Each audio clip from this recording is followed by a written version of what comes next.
veg is a natural treat. Hope for your garden blossoms, blooming soil sweet. So come join us, you will enjoy it.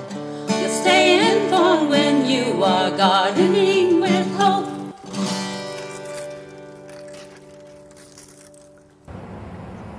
Today on Hope for Your Garden, I've decided to take you on a little tour of 3 distinctive nurseries in our local area. And on our first stop, we're here in Shell Beach at High Tide Nursery. So we're going to go find Joel, the owner of High Tide Nursery, and see what incredible things he has. Joel, tell us a little bit about how you got started here. Well, first and foremost, I absolutely love what I do. No 2 days are alike, and I get to leave my mark on the world.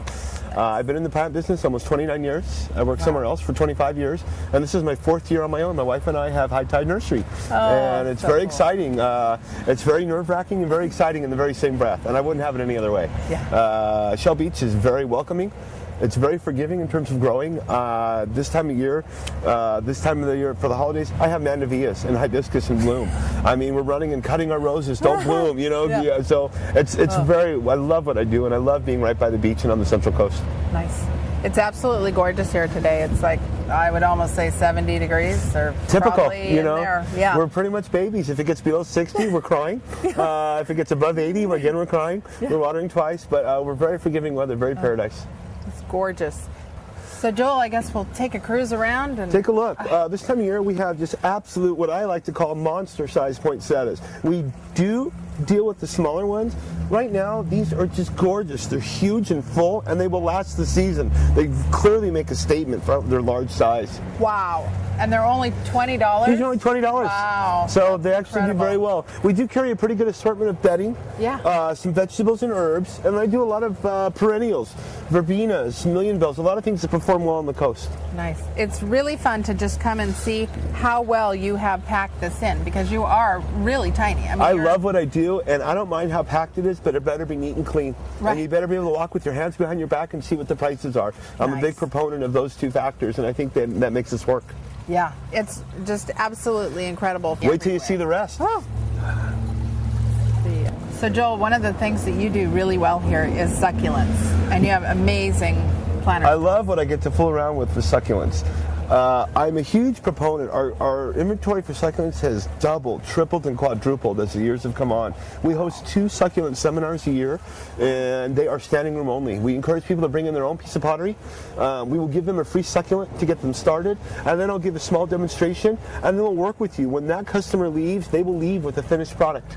Wow. So it makes it very nice. So we get a lot of people doing that in August and then right around the holidays. Okay. These succulents were known as our trademark. This is our signature at High Tide. And I won't tell you how we do it, but we do break the pot on purpose, and we don't use any power tools. This is all done by hand. Wow. So, and our signature is to then make a smile or make a V out of it. We like the way they fill in. I have the fortunate pleasure of knowing what they're going to look like in 6 or 8 months. A lot of our customers are vacationers or out-of-towners.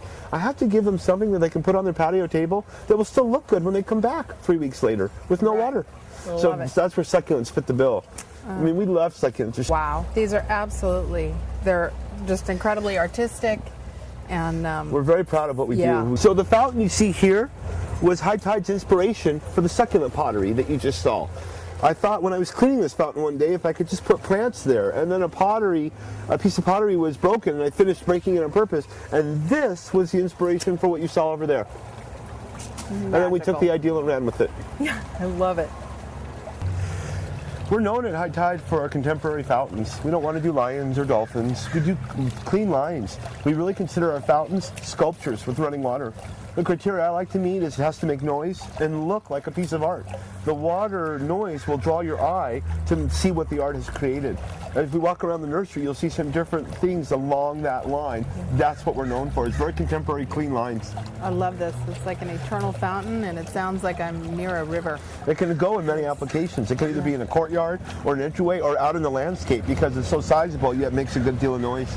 Yeah, absolutely beautiful. So Joel, tell me a little bit about this fountain. Again, it met High Tide's criteria. I felt it was a wonderful sculpture. It did make a good deal of noise, and I'm really gonna blow your mind. I want you to touch it. This is a plastic fountain. Wow. It's extremely lightweight, extremely mobile, and the reason High Tide chose this line and some of the other ones that you've seen, when you step 1 foot away, they look absolutely real. Yeah. They're very easy to maintain and they're very easy to move. Wow, absolutely beautiful. I really liked the way it looked. It played out. It had good balance. Yeah, very zen. This is also a new line of pottery that High Tide is carrying. We call it the hibiscus pot. And touch that. It feels like sandpaper. Oh, nice. So again, very, very beachy, very sandy. This was my truck when I was a little boy. So I have fun. I also do other ones. You see the green one here. And the trick is we use glue and we glue the rocks in the back and that holds the soil in line.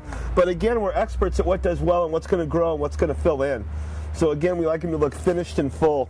But we have a great time with our toys at High Tide. And next it'll be the Barbie doll houses. Sure. Oh, cute.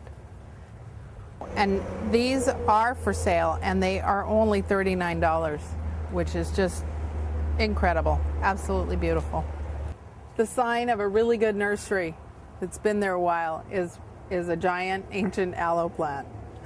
Very nice. We actually use these for bouquets in my wife's glass vases, and they're phenomenal. I love how they look like Christmas trees. Yeah, And very, they very bloom during striking. the I like the Christmas- color. Yeah, I grew up with these, and this is the aloe that has the most medicinal properties to it. So, If we get cut, we'll come and break a piece and we'll Yeah. put it on our cut right away. oh yeah, sunburns, diaper Sure. rash, everything. These are custom rocks from the Tuolumne River. And what they've done is they pulled them out of the river, they've polished them up, they've drilled them and put rebar in there, and they've made custom garden art. So this fish will swivel. We have rabbits, we've got standing rabbits, we have fishermen. They're quite whimsical. We recommend putting them in the garden where they're not so visible. Make people find them a little bit. Show half of them and they will be interested to find the other half. Joel, tell us a little bit about this piece. This piece, I'm actually very proud of my wife, Nancy. What she's done here is taken 100 pieces and fused them together in different colors. This is what we call a leaf plate or a fish plate, depending upon the persona. It's just gorgeous. We recommend putting it on the fireplace mantle and possibly putting a tea light behind it or lights behind it, and it's just phenomenal. Or putting it in a kitchen window and physically showing the different lights that play through it. It's absolutely gorgeous. It takes on many different appearances. And your view when you're checking out is... That's more important than our expert customer service and our great selection of plants and our fabulous pricing is the view at High Tide. I feel like I'm in Hawaii. Yeah, I could just because you see it all the way stand across the horizon. here. And these are gorgeous. So what you're looking at is one of my wife's creations. This is called an ikebana vase. And what you're seeing in the middle is called a frog. And the frog actually helps whatever you trim out of the yard. We just go in the yard, we'll pick whatever we want, and we start making our own bouquet. The frog actually splits whatever you're putting in there so it absorbs the water. They hold so little water and they rarely tip over that you can put them on the nightstand in the bedroom. You can put them in many different places and they perform well. They come in a multitude of colors and they're very inexpensive. We will make a free bouquet for anybody who wants to buy a vase. Oh, that's awesome. I'm going to have one of these on our Christmas table. They're beautiful. Love it. In addition to my wife's creation of the different styles of vases that you see, she does her garden art where it brings it outside. And this is a bird bath. This is a glass bird bath that you can put water or bird seed in. Does performs very well. Great colors, and it goes out in the garden very nicely. And we have welded and soldered them on here. So it's a very solid connection.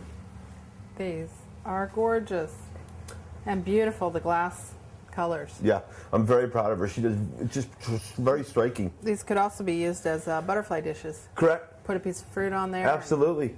In addition to that, she's known for her snowflakes. This is her third year doing the snowflakes. Wow. And as a spectator who gets to watch her create this art, she's gotten more polished and more polished. Again, no two snowflakes are alike. No two snowflakes are alike. These are just absolutely phenomenal. They hold up very well to the light.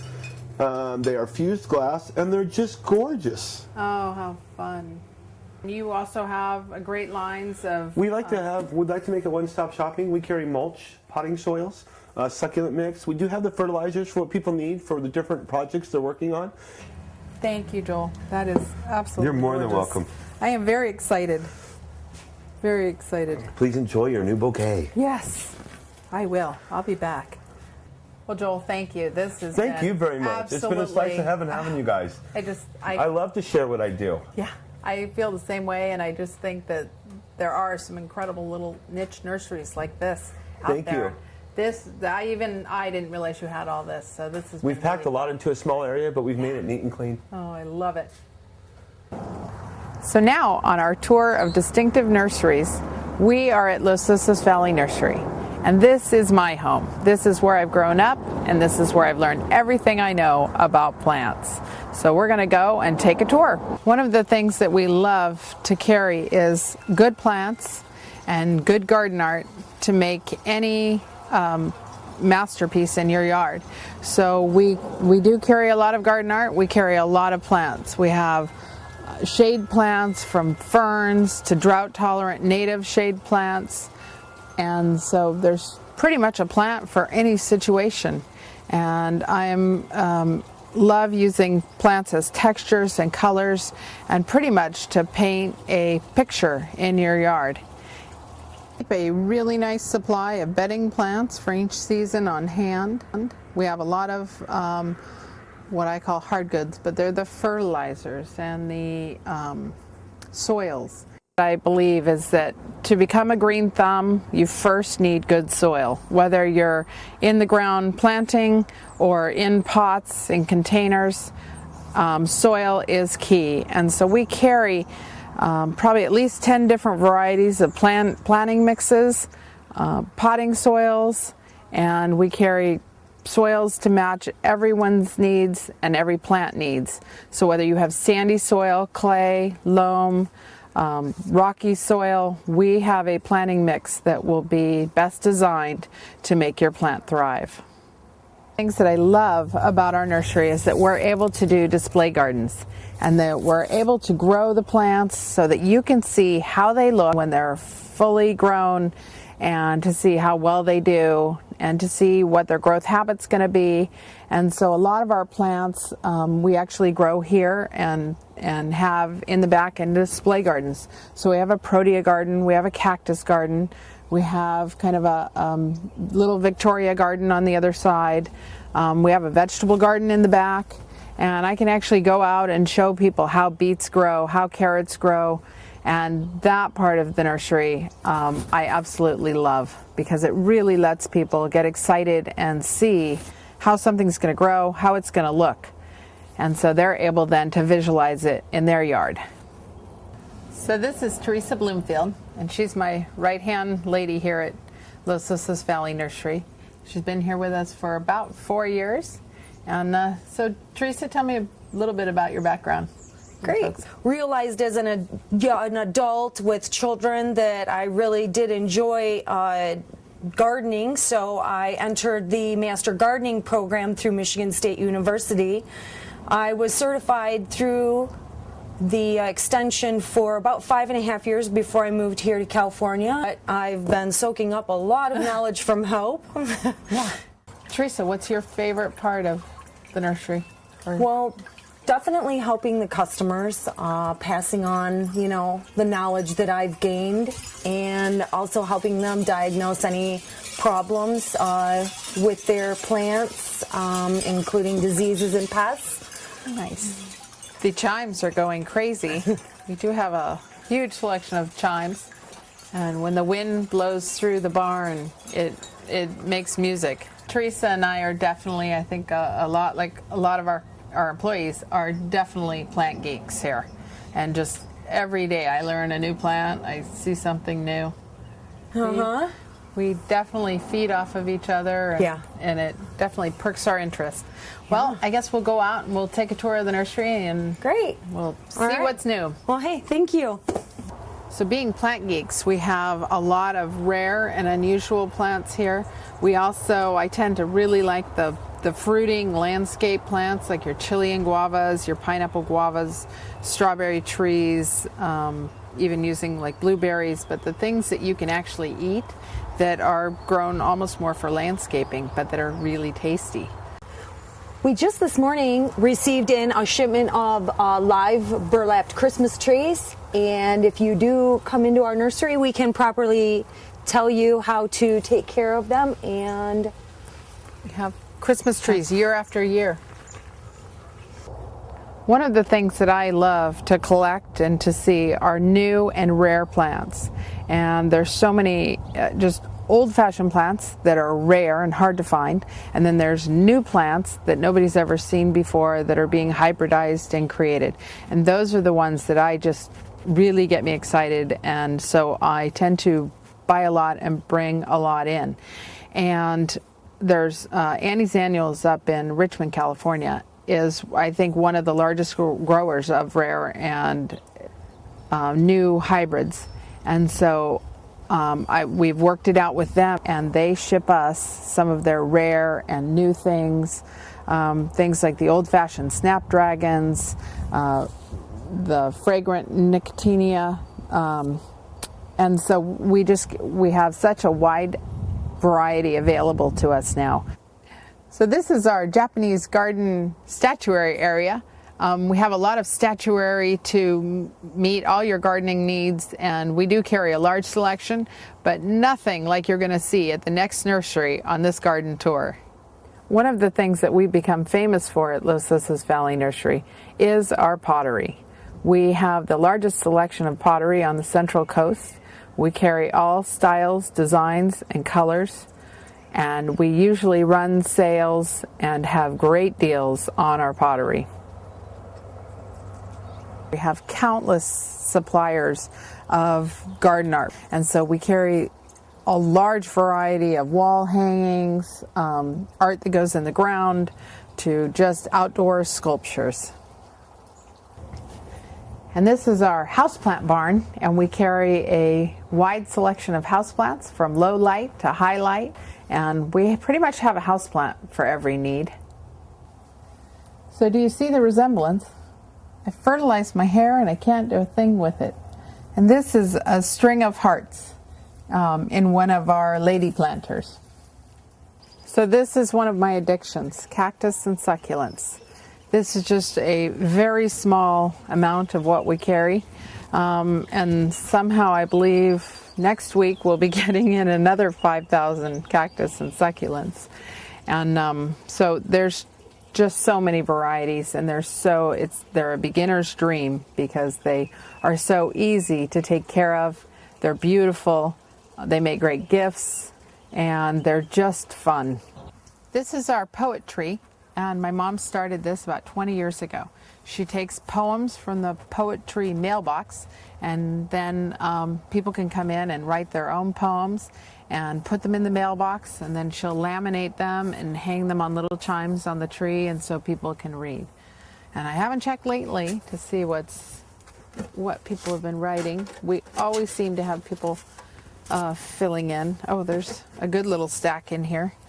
In the garden, here I sit, playing with a gentle kit, watching as the birds fly by, wondering why the birds fly by. Cute. They're always so nice. Yeah.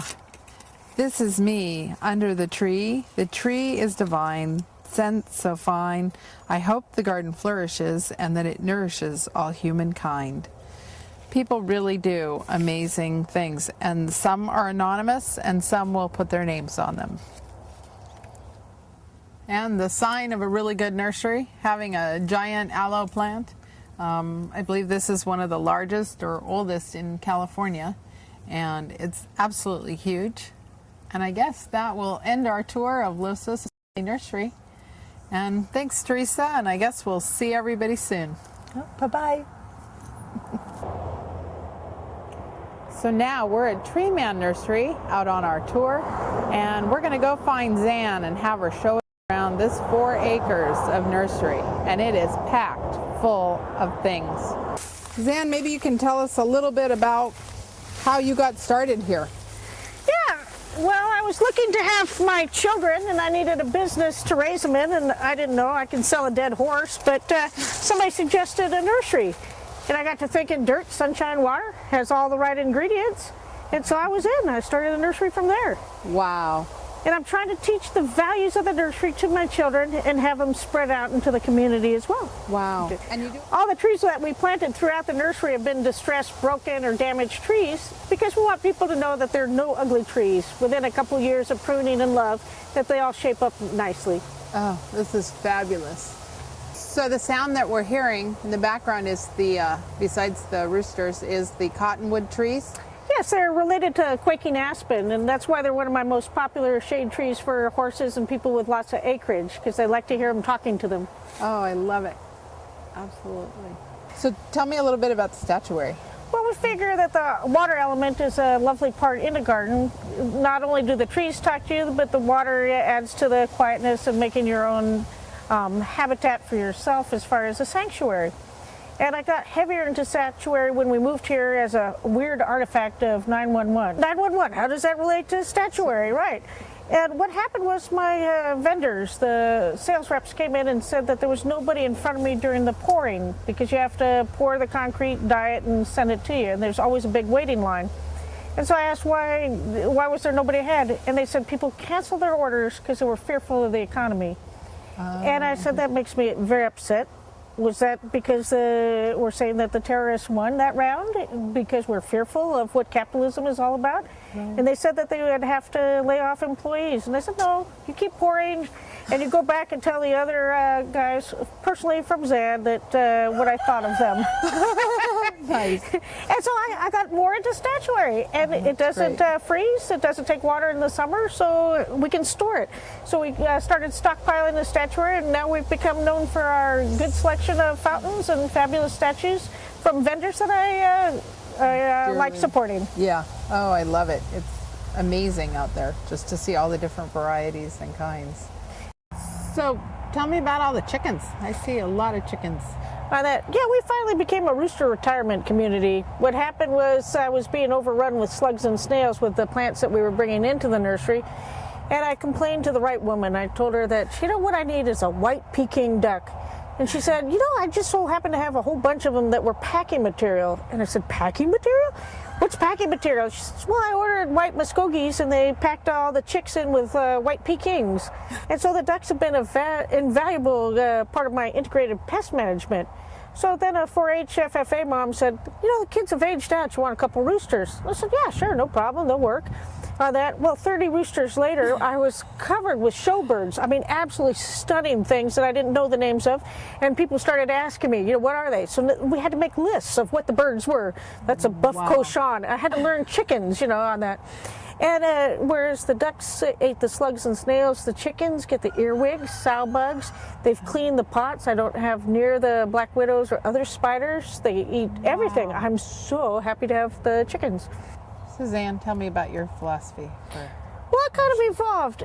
And what happened here is that I'm raising my children in the nursery. And the values I'm trying to instill into my children, the customers get it too. It's just kind of a fallout because I treat everybody equal. So my employees are just get the same drill as my kids. And then it turned out my patience with people was whatever my smallest child was. So if you're a 2-year-old, you're all good, right? If you're not up to what I have a 5th grader now, you're hosed, on that. I just have no patience with you. If she can get it, you better get it. But the thing that I instill in everybody is that nobody doubts that the sun is going to rise every morning. And nobody doubts that the sun will set every night. And that means we have perfect faith.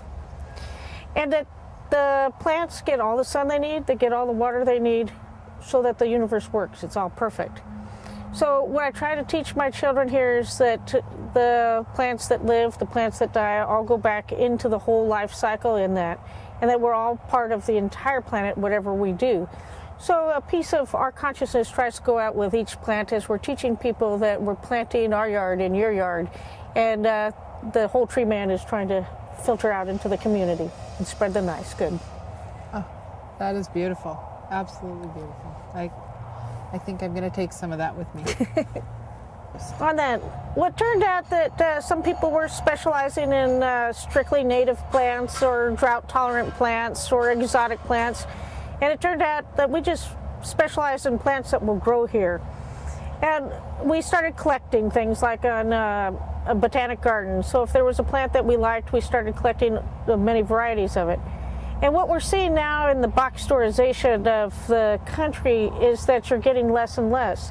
In fact, some of the stores have been advertising that instead of giving you 20 choices, they're giving you 10 choices now. And this is a frightening concept to us, that the whole reason that we send out explorers was not for land, but was for plant material.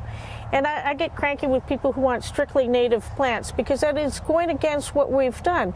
Our whole reason that we graft plants is to graft plants that were from out of our area that grow in our area.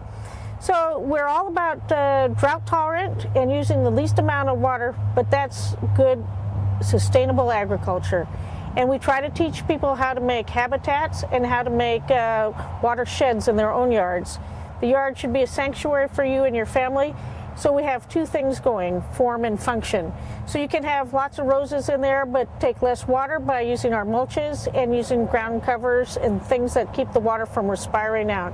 We have sprays that help keep the leaves from freeze drying and using too much water in the summer. So the whole nursery is making the planet a better place and making your yard a wonderful place to live in. So, and your thoughts on garden design? Well, what I love right now is I'm old school where you draw pictures in the dirt, you know, here's my house, here's my neighbors, how do I make them disappear? And we can still do that with the old guys. But it's digital now, and what's wonderful about digital is people take photographs of their yards, they can print them on real paper, and we can draw right on them. So we can do form and function there, that we can make the neighbors disappear, but with plants that are lovely and create just a wonderful feeling.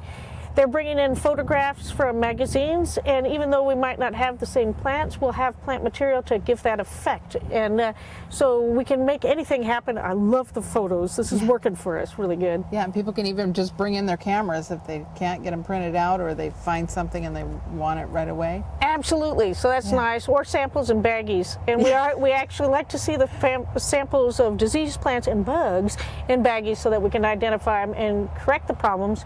We carry a full line of the chemical stuff that I feel safe using in my yard with my children here. Nice. What's your favorite design? Ideally, mine would be a fusion between the English cottage garden and something, oriental, because I like both elements, but it's not happening in my own personal yard. With the kids, I ended up with the pet cemetery look on that, where the dogs are passed on. I have two big, massive trees by my gate. My fruit tree orchard is, the Great Chicken Massacre, and so the kids will bring me things now, and we'll find a plant that's appropriate. Catnip here, dogwood there. So we're making it up as we go along. A goldfish plant? Yeah. Absolutely. I love it. So you had a student that worked here named Devin, and tell me a little bit about Devin. Well, Devin is one of what we call our dandelion puffs, the seeds that we blow out into the world and see what plants. And we're so happy that he ended up in Africa in the Peace Corps. Wow. And he's also teaching sustainable agriculture there. But the exciting news his mother brought to us is that he's building a school in Africa, and we're happy to be a part of that school. We're having Templeton, where he graduated, adopt the school, and we're going to have a program that this year, on December 5th, for the entire day, 10% of all our Christmas tree sales will be going to the school in Africa. Wow, that's awesome. And we're trying to teach our children that in tough economic times, maybe we don't need a Wii or an iPod, that we can share with people who really do need help, and put it all in perspective. That we are part of the whole world and not just our own little household. Right. Oh, this has been absolutely fascinating, and I just want to say thank you for letting us come up and see it, and it's amazing, and everybody should come up here and check it out. Well, thank you so much for coming. We so enjoyed that, and hope to see everybody. Yeah. And I'm going to add this to the pre-baked pie crust. Still a little warm.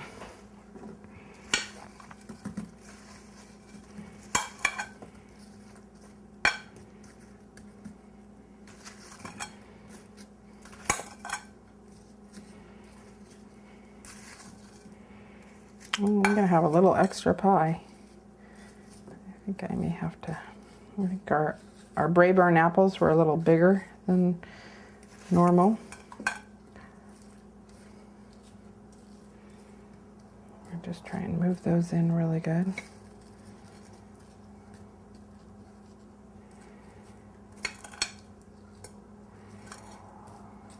And it can still be heaping up. They'll cook down, but the pie crust will shrink around it. I'm not going to make that overflowing. Now I'm going to add my top pie crust, and this is just the pre-baked, and you kind of, or not pre-baked, pre-made. You do want to just lightly peel it off. It helps if it's still cold, not quite frozen, but still stiff. It'll come out of the pan easier. If it gets too warm, it'll stick to the pan and pull it apart.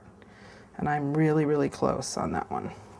And I just like to flip them over.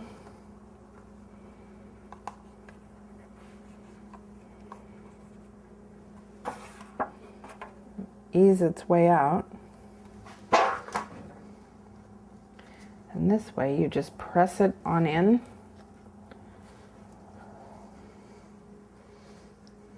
You can also put them in your own pie pan and kind of rearrange the crust a little, and then nobody will know. By the time this bakes down, nobody can tell that it's a pre-baked pie crust, and it definitely doesn't taste that way.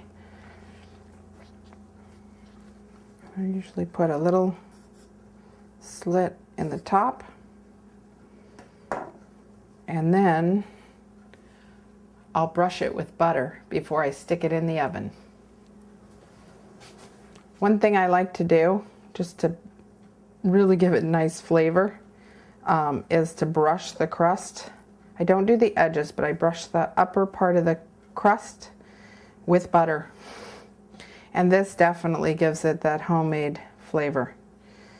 And it makes it a beautiful golden brown, and it seals it up and keeps it from getting soggy. So then you get an extra crispy crust. And there we go.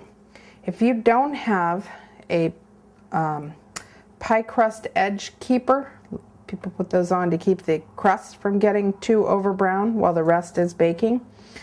A little secret or tip that I learned is to take a piece of tin foil, you fold it in half, and then you cut out a little half circle, and you can do this with scissors, or I've gotten to where I can just tear them right out. And then you open this up, and you have a perfect edging for the pie. You tuck that around, and you leave this on for about the first 40 minutes of the baking of the pie, and this will keep your crust edges from getting too brown. We'll take it out, take this part off, and then rebake the last part, but it won't stick to the pie. I do want it a little bit above that. There we go. And this is ready to go in the oven. I'm going to bake this at 400 degrees for about 55 to 60 minutes. I'm going to put this on a pie. You can use a cookie sheet, anything to catch the drips, because there's nothing worse than the smell of burnt sugar. So I'm going to stick it in the oven.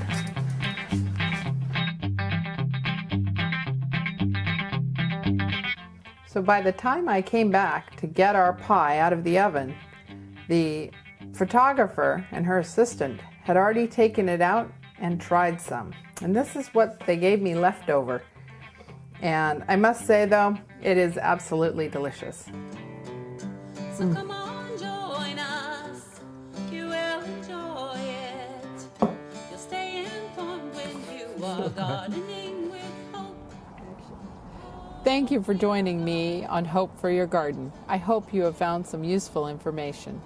If you have comments or questions, you can contact me at hopeforyourgarden@hotmail.com. Till next time, happy gardening. 25-year-old apple tree that has probably not been pruned in the last 15 years, and it's kind of a mess. It's been attacked by boars, and so we're going to go ahead and clean it up, prune it up, and attempt to save it.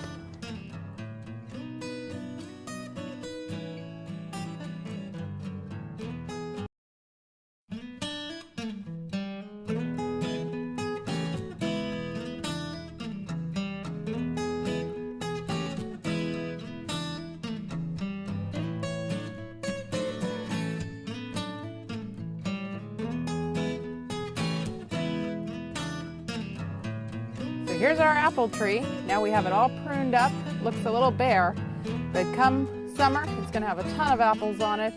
It's gonna be healthy and very happy. Stores face pumpkin shortage. Oh, no. My goodness. Well, if you can't find this, I will show you how to make a pumpkin pie out of this. So we'll go from this to this today on Hope for Your Garden. So the first step in making a pumpkin pie from scratch is to get a small pie pumpkin. You want to pick something. The pie pumpkin is going to be a richer, denser pumpkin meat and will have best flavor. So you look for something like New England pie, sugar pie, and any of the pumpkin farms will have pumpkins, or stores. You look for the smaller pumpkins. And the other is that you grow your own. So in the spring, you're going to want to find seeds that are labeled either sugar pie, pumpkin pie, or good for pies. And this is one that I grew in our backyard. And what I've done is I've taken the pumpkin and I've cleaned it. And so I just removed the skin, or the inside seed, and kind of the stringy stuff, just like you would if you were carving your pumpkin. And then I quartered them, and then I baked them, and I put them in about just an inch of water in the bottom of the pan. I put my quarters in, and I bake them at 350 for about an hour until they're tender. And now I'm going to scrape this out, and I'm going to add it to sweet potatoes. When I'm making my pies, I usually, if we're doing a lot of pies for Thanksgiving, I like to use the Marie Callender pie crust, and they come out as good as homemade. I find that these come out super crispy. Everybody raves about them, and if they don't ask, I don't tell that they're not homemade. They ask for the recipe. What I like to do is take them out, and I thaw them out a little bit and get them a little bit soft, and then I can go ahead and re-crimp the edge so that it looks more homemade than the pre-crimped that you get right out of the freezer. So these are just lightly soft, and then what I do is that you take your fingers, you can press this down a little bit to get rid of those ridges, and then you could do whatever crimp that you like. The easy one that my grandma taught me is just you put your fingers like so, and then you go, and it kind of makes a wavy design. You can use the back of a fork and make that kind of ridged area, but this is really easy. You just press down in between the other two fingers, and we have homemade pie crust. So I always like to pre-bake my pie crust just for about 10 minutes to get them set so that they don't get soggy while baking. And I'm going to go ahead and put these in my oven, 400 degrees, set my timer. And while that's baking, I'm going to go ahead and start to prep my pumpkin. I'll need about 4 cups of finished pumpkin puree. And this is just taking this, cutting it, and putting it into our blender.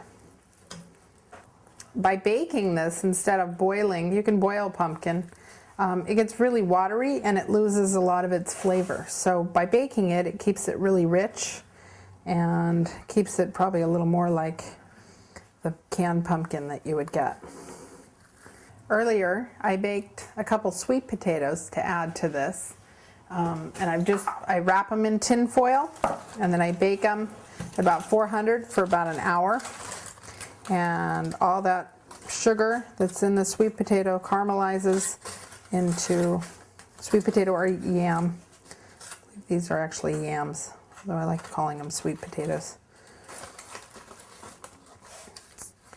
And they peel off really easily.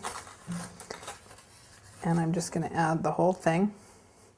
And this, you can see the color is just adds wonderful sweetness and really nice texture. So these are actually easier to peel after they're cooked, and you would lose a lot of the sugar if they didn't have the peel on. I like to leave it on. It's also a great way to do sweet potatoes or yams just for dinner, and then you can mash them like you would mashed potatoes. They're yummy that way. A lot of iron, B vitamins in sweet potatoes.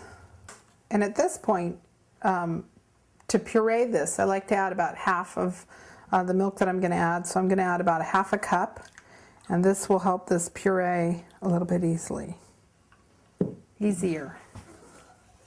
And then I'm just going to pulse, and I can add more.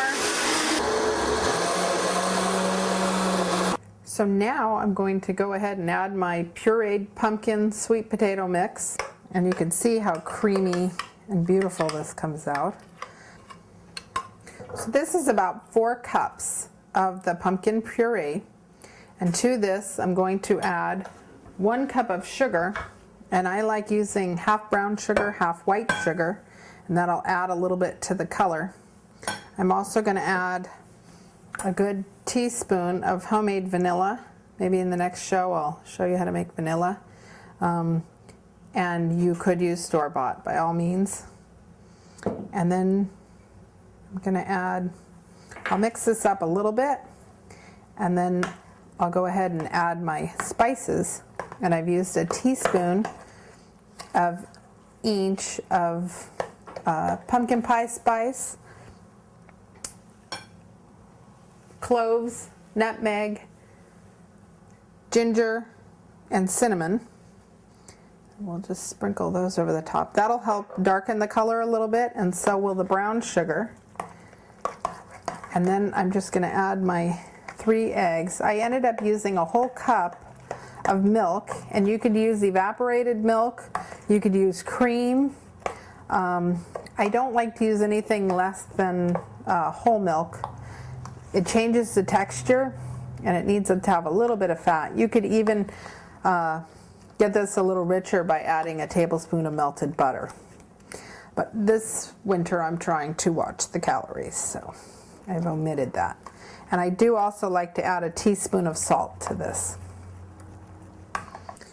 I'm now going to beat my 3 eggs, and these I like to go ahead and beat separately and get them all mixed up evenly, and it seems to just make it maybe a little bit fluffier and come out a little bit better.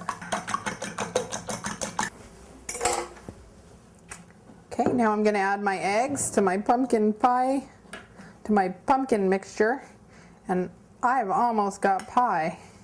I'm getting very excited. So then I just like to fold that in, mix it up. A good one for the kids to do. It's really easy. They get to grow their own pumpkins and see how that works.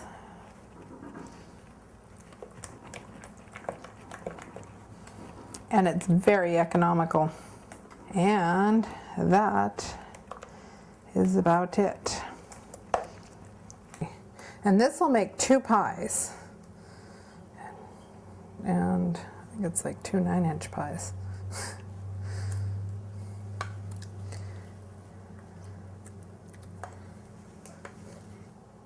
We have to get every little last bit of goodness into that pie.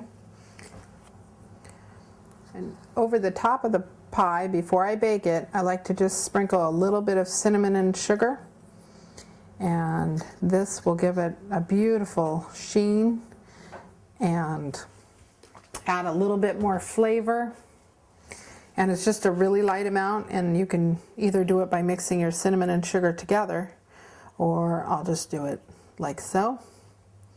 And then we're going to bake this at 400 for 15 minutes, and then I bring it down to 350 and I bake it another 45 minutes, and then we will have pie. This time I'm going to come back and make sure that the photographer doesn't eat the pie first. Oh.